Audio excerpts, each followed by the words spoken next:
الحمدللہ رب العالمین والصلاة والسلام علی سید الانبیاء والمرسلین اما بعد فاعوذ باللہ من الشیطان الرجیم بسم اللہ الرحمن الرحیم یا رب لک الحمد کما ینبغی لجلال وجہک وعظیم سلطانک رب اشرح لی صدری ویسر لی امری واحلل عقدۃ من لسانی یفقہوا قولی رب زدنی علما۔ السلام علیکم ورحمۃ اللہ وبرکاتہ۔ پارہ نمبر 28 الحمدللہ سورۃ الجمعہ تک ہمارے تفسیری اسباق مکمل ہو چکے، اور آج ہم آغاز کرنے جا رہے ہیں سورۃ المنافقون کا۔ اس سے پہلے تقریباً 3 سے 4 لیکچرز اپلوڈ ہو چکے ہیں، جس میں منافقت کا بیک گراؤنڈ، اس کی ہسٹری اور اس کے اسباب، منافق شخص کی تعریف، اس کی نشانیاں، تعریف سے مراد ڈیفینیشن ہے یہاں پر، ٹھیک ہے، اس کی نشانیاں، کیسے ان سے بچا جا سکے، کیسے منافقت سے چھٹکارا حاصل کرنا ہے یا بچتے رہنا ہے، اور سب سے بڑھ کے اس سورہ کا جو تعارف ہے، اس میں جو بیک گراؤنڈ اور مضامین ڈسکس ہوئے، اگر تو وہ لیکچر ہم نے پہلے پڑھ رکھے ہیں، آپ نے سن رکھے ہیں، تو آج کا جو سبق ہے اس کو سمجھنے میں خاصی آسانی انشاءاللہ آپ کو پیش آئے گی۔ تو شروع کرتے ہیں۔ سورہ کا آغاز ہوتا ہے اذا جاءک المنافقون قالوا نشہد انک لرسول اللہ واللہ یعلم انک لرسولہ واللہ یشہد ان المنافقین لکاذبون۔ ذکر ہوتا ہے کہ جب منافق تمہارے حضور حاضر ہوتے ہیں تو کہتے ہیں ہم گواہی دیتے ہیں کہ بے شک یقیناً آپ اللہ کے رسول ہیں، اور اللہ جانتا ہے کہ بے شک تم یقیناً اس کے رسول ہو، اور اللہ گواہی دیتا ہے کہ بے شک منافق ضرور جھوٹے ہیں۔ یعنی اللہ تبارک و تعالی منافقین کے نفاق کی حقیقت اپنے حبیب صلی اللہ علیہ وآلہ وسلم کے سامنے ان کو مطلع فرما رہا ہے، ان کو آگاہ فرما رہا ہے، اور بتا رہا ہے کہ اے حبیب صلی اللہ علیہ وآلہ وسلم، یہ منافق جب تیری خدمت میں تو حاضر ہوتے ہیں بڑے جوش و خروش سے، آپ کی رسالت کی گواہیاں دیتے ہیں۔ یہ کیوں ایسا کرتے تھے؟ ان کی وہ کیا مجبوری تھی جس نے ان کو اسلام کا لبادہ تو اڑا دیا، لیکن ان کے دل اندر سے جھوٹے تھے؟ اس پر گزشتہ لیکچر میں تفصیلی گفتگو ہو چکی ہے۔ یعنی ان کے دل اندر سے کالے ہیں، اور یہ زبان سے اقرار کرتے ہیں آپ کی رسالت کا۔ اے حبیب، یہ گواہی دیتے ہیں بڑے جوش اور ولولے سے کہ آپ اللہ کے رسول ہیں۔ پھر ساتھ یہ نہیں رب العالمین نے فرمایا کہ یہ جھوٹے ہیں، پہلے رب العالمین نے ذکر کیا کہ اے حبیب، اللہ تبارک و تعالی جانتا ہے کہ آپ واقعی اللہ کے رسول ہیں، لیکن اللہ تبارک و تعالی اس بات کی بھی شہادت دیتا ہے کہ یہ منافقین جھوٹے ہیں۔ یہ زبان سے کچھ کہہ رہے ہیں اور ان کے دل ان کی زبان سے کہے ہوئے الفاظ کی تصدیق نہیں کرتے۔ یعنی پہلے بتا دیا کہ آپ کی رسالت تو سچ ہے، لیکن ان کی شہادت جھوٹی ہے، کیونکہ ان کے دل اس کی تکذیب کرتے ہیں۔ تو اس سے ہمیں جو پوائنٹ سمجھ آتا ہے وہ آتا ہے کہ جب دل ہی اندر سے صاف نہ ہو تو زبان کا کہنا، زبان کا ذکر، زبان سے جو کچھ ادا ہو رہا ہے وہ کوئی معنی نہیں رکھتا۔ کہ جب نیت صاف نہیں ہے، جب دل کھوٹا ہے، تو زبان پہ جتنے مرضی اچھائی کے جملے آ رہے ہیں وہ بالکل بیکار ہیں۔ جب دل اندر سے مطہر ہے، جب دل اندر سے پاک ہے اور دل کی پاکیزگی کے ساتھ وہ لفظ ادا ہو رہے ہیں، اصل ادائیگی وہی ہے۔ یعنی جس طرح میں اکثر کہا کرتی ہوں کہ ہمارے ہاں اچھی بات ہے کہ زبان پر ہیں یہ لفظ، الحمدللہ کافی حد تک کچھ لوگوں کی زبان پر ہیں یہ کلمات، کہ جب پوچھا جائے کہ کیسی طبیعت، کیسے حال احوال ہے، تو الحمدللہ۔ لیکن سوچیں اس الحمدللہ کے پیچھے جو ہم حمد کر رہے ہیں، کیا وہ دل سے کر رہے ہیں یا وہ محض ایک ڈائلاگ کی حد تک رہ گیا؟ ٹھیک ہے، اصل حمد وہ ہے، اصل شکر وہ ہے جو دل سے بجا لائے، اور پھر ہمارا عمل اس چیز کے شکر کی صداقت اس طرح سے ثابت ہوتی ہے کہ ہمارا عمل اس کے مطابق ہو، جو نعمت ہمیں ملی ہے اس کا یوز ویسا ہو جیسا اللہ کا حکم ہے، اس کو ویسٹ نہ کیا جائے، اس کو ناحق طریقے سے یوز نہ کیا جائے، یہ بھی شکر ہے۔ ٹھیک ہے، اور میں یہ نہیں کہتی کہ دل سے ہی اگر شکر اور زبان پہ نہ بھی ہو تو چلے گا، نہیں، اللہ کو محبوب ہے وہ عمل کہ انسان کے اوپر اللہ اپنی نعمت کے اثرات دیکھنا چاہتا ہے، اس کو محبوب ہے۔ ٹھیک ہے، اچھا بات اور طرف چلی، آپ کو لگ رہا ہے کہ چلی جا رہی ہے، لیکن اگر دیکھا جائے تو ہم نے اس آیت میں ہم نے کیا ارادہ کیا تھا، نیت کی تھی کہ منافقون، سورۃ المنافقون میں ذکر منافقین کا ہے، اور خالصتاً اس دور میں جو منافقین پائے جاتے تھے ان کا ذکر ہے، اور ہم اسی طرح سے شان نزول سے جوڑتے ہوئے، اسباب نزول سے جوڑتے ہوئے یہ پڑھیں گے، لیکن در حقیقت ہم نے ان میں سے اس سورہ میں سے اسباق بھی نکالنے ہیں، لرننگ پوائنٹس بھی نکالنے ہیں کہ ہم نے اس سورہ سے کیا سیکھا ہے۔ تو مجھے تو سمجھ یہی آتی ہے کہ جو زبان ہے اس کا استعمال آپ جیسا بھی کریں، جس طرح منافقین تھے تو اللہ کے نبی کی رسالت کی گواہیاں دے رہے ہیں، رسالت کی تصدیق کر رہے ہیں، لیکن اللہ فرما رہے ہیں یہ جھوٹے ہیں۔ وہ تو زبان سے کہہ رہے ہیں لیکن جھوٹے کیوں ہیں؟ کیونکہ ان کے دل اس چیز کو ایڈمٹ نہیں کرتے، کیونکہ ان کے دل کالے، دل میں کھوٹ ہے۔ اللہ فرماتا ہے واللہ یعلم انک لرسول، اللہ جانتا ہے کہ آپ اس کے رسول ہیں، لیکن اللہ گواہی دیتا ہے کہ یہ منافقون جھوٹے ہیں۔ اور پھر اتخذوا ایمانہم جنتا فصدوا عن سبیل اللہ انہم ساء ما کانوا یعملون، اور انہوں نے اپنی قسموں کو ڈھال بنا لیا تو انہوں نے اللہ کے راستے سے روکا، بے شک وہ بہت ہی برے کام کرتے ہیں۔ اچھا دیکھیے لفظ جو ہے نا جیم نون تے، یہ زبر زیر پیش کے ڈفرنس کے ساتھ قرآن کریم میں بہت سے مقامات پر آتا ہے، ٹھیک ہے۔ یہاں پر جنتن، جنتن ڈھال کو بولا جاتا ہے، ٹھیک ہے، جس طرح روزہ ہے وہ مومن کے لیے ڈھال ہے، اس حدیث میں بھی لفظ یہی استعمال ہوئے ہیں۔ جیم کے اوپر پیش ہے تو جنت، جنہ بن گیا، ٹھیک ہے، مینز ڈھال، ٹھیک ہے۔ اگر اس کے اوپر زبر آ گیا جنہ وچ مینز گارڈن، جنت، ٹھیک ہے، اور جنہ زیر آ گیا تو اس سے مراد جو ہے وہ معنی بدل جاتے ہیں۔ تو کہنے سے مراد یہ ہے کہ جنہ، جنہ، جنہ ورڈز ڈفرینٹ ہیں اور معنی بھی ایک زبر زیر پیش سے بدل گئے، اور اس سے ہمیں یہ سمجھ آتا ہے کہ اگر قرآن کے الفاظ کی ادائیگی درست نہ کریں تو پھر ہم اندیشہ ہے کہ بہت سے ایسے قرآن کریم میں الفاظ آتے ہیں کہ جو کہ خالصتاً لفظ کو بدل دیتے ہیں، ٹھیک ہے۔ کچھ لحنیں جلی ہوتی ہیں، کچھ لحنیں خفی ہوتی ہیں، خفی وہ ہوتی ہیں مائنر مسٹیکس، ٹھیک ہے، یہ نہیں کہ وہ الاؤڈ ہیں، لیکن ان کا جو ہے وہ اتنا خالص جو ہے وہ اٹیک نہیں کرتی بندے کے ایمان پر اور اس کی پروننسیشن کے اس اعتبار پہ کہ جو قرآن کریم سے ڈائریکٹ جو ہے وہ چیز جو ہے وہ ٹکرائے، لیکن لحن جلی ایسی غلطیاں ہوتی ہیں کہ جو لفظ بدل دیتی ہیں۔ گو کہ الحمدللہ ہی، اس کو الحمدللہ پڑھیں گے تو معنی بدل جائے گا، لیکن ہم اکثر و بیشتر بغیر تجوید کے الحمدللہ بولتے ہیں الحمدللہ کے بجائے، ٹھیک ہے۔ اور اسی طرح سے زبر نہیں زیر پڑھ لی، زیر نہیں پیش پڑھ لی، جو منہ میں آیا پڑھ لیا۔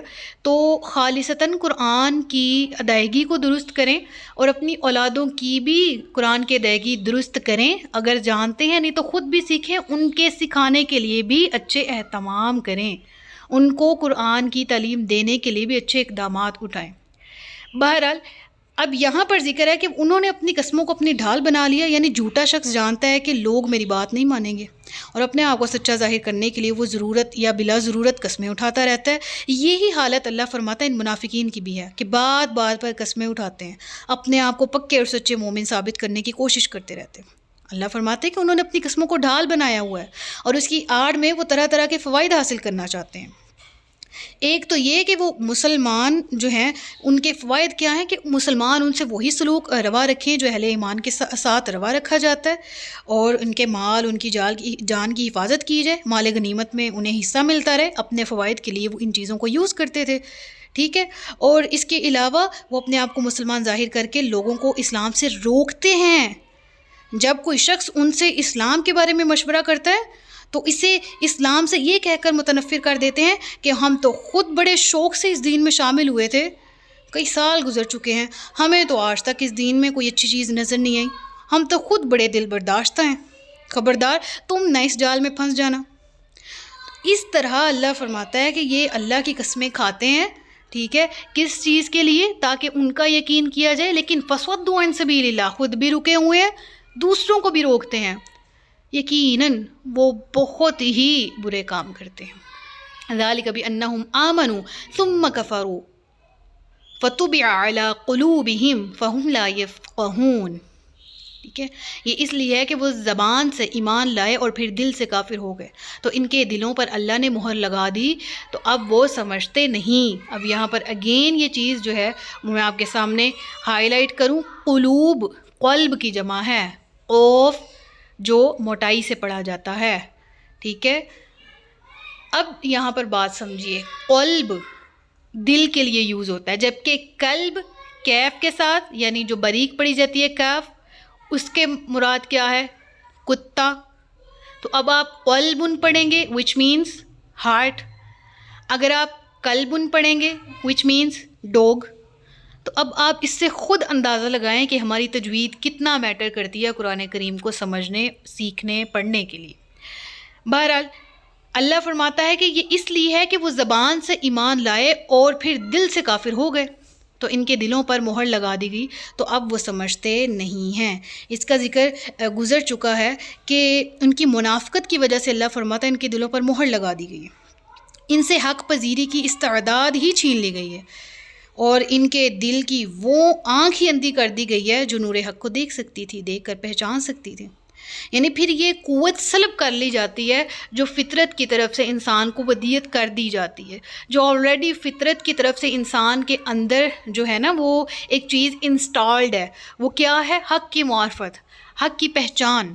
ٹھیک ہے، تو جو شخص جانتے بوجھتے اپنی ضد، اناد، اپنا ذاتی تکبر یا کسی سے حسد، کسی بھی ریزن کی وجہ سے حق کو پہچانتے ہوئے جھٹلائے، جس طرح یہود کے بارے میں قرآن کریم میں آتا ہے نا، یعرفونہم کما یعرفون ابناءہم. یہ تو اے نبی آپ کو یوں پہچانتے ہیں گو کہ اپنے اولاد، اپنے بیٹوں کو پہچانتے ہوں. یعنی جس طرح انسان اپنی اولاد کو پہچان لیتا ہے کہ وہ اسی کے وجود کا حصہ ہے، تو اسی طرح ان کی کتابوں میں اتنا کلیئر کٹ موجود تھا کہ آخری نبی آئے گا، اس کے اوصاف ہی ہیں، اس کا خد و خال یہ ہوگا صلی اللہ علیہ وآلہ وسلم. تو جب آپ ان کے سامنے آئے یہ آپ کو پہچان گئے تھے، لیکن انہوں نے جھٹلا دیا. تو پھر کیا ہے انجام؟ حق کو دیکھتے ہوئے نہ اپنانے کا اور جھٹلاتے رہنے کا. فَطُبِعَ عَلَىٰ قُلُوبِهِمْ فَهُمْ لَا يَفْقَهُونَ وَإِذَا رَأَيْتَهُمْ تُعْجِبُكَ أَجْسَامُهُمْ. اور جب آپ انہیں دیکھیں تو ان کے جسم آپ کو بڑے خوشنما معلوم ہوں گے. وَإِن يَقُولُوا تَسْمَعْ لِقَوْلِهِمْ. اور اگر وہ گفتگو کریں تو توجہ سے آپ ان کی بات سنیں گے. کأنہم خشب مسندہ. لیکن در حقیقت وہ بیکار لکڑیوں کی مانند ہیں جو دیوار کے ساتھ کھڑی کر دی گئی ہوں. اب اس آیت کی تفسیر پر چلتے ہیں. سب سے پہلے معذرت کہ یہاں ٹیکنیکل ایشو آ رہا ہے جس کی وجہ سے آیت آپ کے سامنے نہیں ہے. بہرحال آیت نمبر 4 کی تلاوت یہاں پر ہو رہی ہے، سورۃ المنافقون آیت نمبر 4 کی. اللہ فرماتا ہے کہ جب آپ انہیں دیکھیں گے تو ان کے جسم آپ کو بڑے خوشنما معلوم ہوں گے. اچھا، کچھ اشخاص ایسے ہوتے ہیں جن کی باڈی لینگویج، اس کو بولا جاتا ہے پرسنالٹی وائز کافی وہ ہیوی لگتے ہیں. ٹھیک ہے، کہ گویا کہ وہ دیکھنے میں بڑے باروب، بڑے پرسنالٹی وائز ہیوی لگتے ہیں. عبداللہ بن ابی بھی انہی لوگوں میں سے تھا. جد بن قیس جو ہے وہ بھی منافقین کا جو ہے وہ سرپرست مانا جاتا ہے. اس دور میں عبداللہ بن ابی کے ساتھ ہوا کرتا تھا. اس سمے دیگر منافقین نا، یعنی جو ان کی طرف دیکھا جائے تو اللہ فرماتا ہے کہ یعنی جن کی بات اس وقت ہو رہی تھی، مثال کے طور پر تفسیر والوں نے یہاں پر کہہ لیں کہ جو ذکر کیے ہیں نام وہ 2 سے 3 کیے ہیں. شکل و صورت کے اعتبار سے یہ بڑے خوبصورت لوگ تھے. ٹھیک ہے، نگاہیں ان کے چہروں پر جم کر رہ جاتی تھیں. ٹھیک ہے، اور وَإِن يَقُولُوا تَسْمَعْ لِقَوْلِهِمْ. اگر وہ گفتگو کریں تو آپ توجہ سے سنیں گے. مراد کیا ہے؟ نہ صرف personality wise, body language wise وہ اپنی ایک اگلے کے دل میں دھاک بٹھا دیتے تھے، بلکہ ساتھ ہی ساتھ پرلے درجے کے باتونی بھی تھے. ٹھیک ہے، حاضر دماغ، چرب زبان بھی تھے. ٹھیک ہے، ان کی گفتگو سن کر انسان اش کر اٹھتا تھا. ٹھیک ہے، یعنی واہ کیا بات کہی. ان کو یعنی کچھ لوگ ایسے ہوتے ہیں جن کو بولنے پر ایک کمانڈ حاصل ہوتا ہے. ٹھیک ہے، یہ ایسے اشخاص تھے. ٹھیک ہے، کہ ان کے چلنے پھرنے، ان کی بات کرنے اگلا بندہ جو ہے وہ امپریس ہو جاتا تھا. اللہ فرماتا ہے کہ ان کے جسموں کو دیکھا جائے تو بڑے دلکش معلوم ہوتے ہیں، ان کی گفتگو سنی جائے تو اس میں بڑی جاذبیت اور اثر ہوتا ہے. لیکن اگر ان کی حقیقت پر نظر ڈالی جائے تو پتہ چلتا ہے کہ یہ تو وہ خربوزے ہیں جو باہر سے تو اچھے لگ رہے ہیں لیکن اندر سے پھیکے ہیں.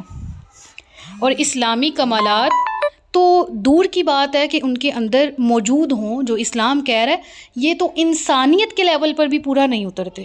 انسانی خوبیوں کا بھی نام و نشان نہیں ہے ان میں، اندر سے تو یہ پھیکے ہیں، خالی ہیں. اور قرآن کریم نے یہاں پر جو اصطلاح استعمال کی وہ خشب مسندہ کے ساتھ کی. خشب کا معنی ہے لکڑی، اور مسندہ یعنی ایسی لکڑی جس کو دیوار کے ساتھ لگا دیا گیا ہو. اب آج ہی اتفاق کی بات ہے کہ میں باہر کسی جگہ سے گزر رہی تھی تو ایک فرنیچر والی دکان تھی کہ جس میں جو تراشا جا رہا تھا، خاص ہیں جو فرنیچر کا کام کرتے ہیں، وہ فرنیچر بہت عالی شان بنا رہے تھے نا اس کو تراش کے، اور اس دکان کے باہر ڈھیر لگا ہوا تھا ایسی لکڑیوں کا جن کی کوئی شیپ نہیں تھی، جن کا کچھ بن نہیں سکتا تھا. ٹھیک ہے، یعنی کائنڈ آف وہ بیکار تھیں، زیادہ سے زیادہ جلائے جانے کے کام آ سکتی تھیں وہ. بہرحال وہ دیکھ کے میرے ذہن میں آیا کہ اللہ تبارک و تعالیٰ کی قدرت سے زمین پر لکڑی موجود ہے، درخت ہیں بڑے طاقتور ہوتے ہیں، بڑے کہہ لیں کہ زمین پر گھڑے ہوئے ہوتے ہیں وغیرہ وغیرہ. تو اس میں ہمارے لیے بہت سی سورہ یاسین میں بھی آتا ہے کہ ہم اس سے آگ جلا لیتے ہیں. ٹھیک ہے، ادروائز اس میں آکسیجن ہوتی ہے، دن کو دیتے ہیں. ٹھیک ہے، رات میں کاربن ڈائی آکسائڈ. اس کے علاوہ یہ بارشوں اور یہ آندھی یعنی موسمیاتی تبدیلیوں کو بھی اچھے سے یہ مینیج کر لیتے ہیں جنگلات. اور بے شمار جو ہے نا وہ یہ لکڑی اور درختوں میں فوائد ہیں. ٹھیک ہے، اب وہ لکڑیوں کو دیکھ کے میرے ذہن میں تھا کہ یہ بیکار ہیں. ٹھیک ہے، کیونکہ اب ان سے کچھ نہیں بن سکتا، زیادہ سے زیادہ اب یہ جلائی جائیں گی. اللہ نے عین وہی مثال آج کے سبق میں جو ہے نا اس کو اگر ہم ریلیٹ کریں تو بیان فرمائی کہ گو کہ ایسی لکڑیاں جو دیوار ساتھ لگا دی گئیں، یعنی جو لکڑی کارآمد ہوتی ہے اس سے تو اچھی اچھی چیزیں بنا لی جاتی ہیں، صرف بیکار لکڑیوں کو دیوار کے ساتھ کھڑا کر دیا جاتا ہے. ان کی مثال ان منافقین کی گو کہ ایسی ہی ہے، کأنہم خشب مسندہ. اصل میں یہ ویسی لکڑیاں جو دیوار کے ساتھ لگا دی گئی ہوں، کسی کام کی نہیں. اور وجہ کیا ہے؟ یحسبون کل صیحۃ علیہم، وہ گمان کرتے ہیں کہ ہر گرج انہی کے خلاف ہے. اور یہاں ان کی بزدلی کا بیان ہو رہا ہے. اور سورۃ الاحزاب میں ہم نے پڑھا تھا نا غزوہ احزاب کے موقع پر، ہائے ہم سے تو دھوکے اور فریب کے وعدے کیے گئے تھے، ہائے ہم تو پس گئے، مر گئے، ہائے کاش ہم دور کے کسی مقام پہ ہوتے اور وہاں سے یہ سب دیکھ رہے ہوتے، یہاں موجود نہ ہوتے. اس وقت بنو قریظہ کے ساتھ ملنے کی یا مشرکین کے ساتھ ملنے کی مکمل جو ہے وہ تیاریاں چل رہی تھیں ان کی، اور مکمل ان کی جو ہیں وہ سازشیں بھی عروج پر تھیں. ساتھ ہی ساتھ پریشان تھے کہ اب کیا بنے گا. خود کو مسلمان تو کہہ بیٹھے ہیں لیکن مشکل ہے کہ سر پر ہے، لیکن جہاد تو کرنا پڑے گا، وہ ہم کر نہیں سکتے، ہمیں اپنی جان پیاری ہے. اللہ فرماتا ہے ان کی بزدلی کا یہاں پر ذکر ہے کہ مدینے کے کسی بھی سمت میں کوئی آواز کسی وجہ سے بلند ہو، ان کے دل دھڑکنے لگتے ہیں. وہ یہی سمجھتے ہیں کہ ان کی اسلام دشمنی کسی وجہ سے بے نقاب ہو گئی ہے اور حضور ان کی طرف آ رہے ہیں اور ان کے بارے میں کوئی اب سخت حکم نازل ہو چکا ہے. اور ساتھ ہی ساتھ یہ کہ جب کہیں اطراف میں کوئی ایسی بیلز ہوتی، ٹھیک ہے، یہاں سے بیل سے مراد نوٹیفیکیشن الرٹس ہیں کہہ لیں آپ، کہ جس میں معلوم ہوتا کہ اب جنگ یا جہاد کا وقت ہے، تو بس پھر کیا تھا کہ گمان کرتے اوہ اب ہم گئے. ٹھیک ہے، اور اسپیشلی یہاں پر جو ذکر ہے ان کے خلاف وہ یہ سمجھتے، تو اوبویسلی وہ یہ بھی سمجھتے تھے آئے دن کہ اب ہم پکڑے گئے، اب ہمارا جو ہے وہ کچھ نہیں بن سکتا، یعنی آگے ہمارا مزید ڈرامہ نہیں چل سکتا. ہم العدو فاحذرہم، اللہ فرماتا ہے یہ حقیقی دشمن ہے، پس آپ ان سے ہوشیار رہیے. یعنی اللہ کے نبی صلی اللہ علیہ وآلہ وسلم کو گویا یہاں پر ذکر کیا گیا کہ منافقین اسلام کے اور آپ کے حقیقی دشمن ہیں، لہٰذا آپ محتاط اور ہوشیار رہنا. یعنی معلوم ہوتا ہے کہ دشمن سے، اس کے وار سے، اس کی چال سے خود کو محفوظ رکھنا یہ اسلام میں قرآن کریم کی تعلیم ہے جو دی جا رہی ہے کہ دشمن کی چال ڈھال انداز ہر ایک سے واقفیت ہو اور محتاط رہنا ہے. ایسی سادگی اور بھولے پن کی اسلام اجازت ہرگز نہیں دیتا کہ اپنے آپ کو مسلمان کہلانے والا دشمن کے اندر سے وہ دشمن ہو اور دشمن کی طرح وار کرے، لیکن اپنے آپ کو وہ مسلمان کہلا رہا ہے اس لیے باقی کے مسلمان جو ہے وہ سادگی اختیار کریں یا وہ بھولے پن کا مظاہرہ کریں کہ ٹھیک ہے. نہیں، ایسا شخص کہ جس کا اسلام مشکوک ہے اس سے تم اپنے ایمان کو، اپنے اسلام کو، اپنے دین کو اور دین کے ماننے والوں کو سب کو محتاط رہنے کا کہو، ٹھیک ہے، اور اپنے دین کو، اپنے ایمان کو اس سے بچاؤ۔ تو یہاں پر آیت نمبر 4 تک ہمارا سبق مکمل ہوتا ہے۔ انشاءاللہ نیکسٹ آیت نمبر 5 سے ہم کنٹینیو کریں گے۔ صدق اللہ العلی العظیم و صدق رسولہ النبی الکریم۔ سچ فرمایا اللہ نے جو عصمت والا ہے۔ اپنا بہت سا خیال رکھیے گا، مجھے دعا میں یاد رکھیے گا۔ تاجدار ختم نبوت زندہ باد، پاکستان پائندہ باد۔ السلام علیکم ورحمۃ اللہ وبرکاتہ۔